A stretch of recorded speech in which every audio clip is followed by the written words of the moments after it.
La France doit rembourser Haïti. Expliquez-nous. Oui, c'est pas une nouveauté. Moi, la rapport repentance, c'est vraiment pas mon affaire. Je suis absolument mais je suis pour la justice. Et c'est là où Haïti est vraiment particulier. Je rappelle, on est en 1825. Haïti est indépendant depuis 1804.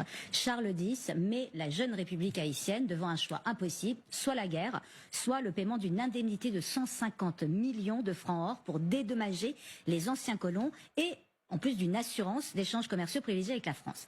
La dette est remboursée. Elle se monte finalement à 21 milliards de dollars. Elle est remboursée par Haïti en 47. Mais en 1940. C'est-à-dire ils ont mis plus d'un siècle pour rembourser cette dette écrasante. Mais c'est pas le plus grand scandale. C'est que la véritable dette se monterait entre 150 et 200 milliards de dollars. Pourquoi? Parce qu'il y a eu 200 ans d'intérêt dont la France a bénéficié, puisque Charles X en a profité pour forcer les Haïtiens à faire un emprunt auprès des banques françaises.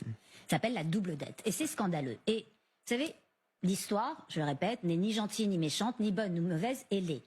Ce qu'on doit faire, nous, c'est la connaître, l'apprendre, la ressasser, faire ce qu'on appelle ce travail de mémoire pour ne pas oublier.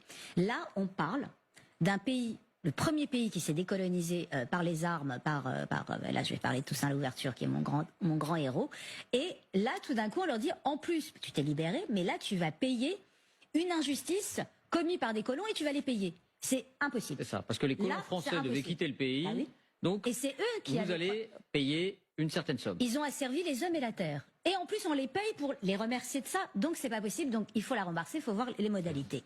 Et c'est pour ça que je suis, voilà, c'est intellectuellement les procès de l'histoire avec nos idées d'aujourd'hui. Je suis absolument contre. Là, c'est pas de la repentance, c'est de la justice. Et il faut toujours être du côté de la justice.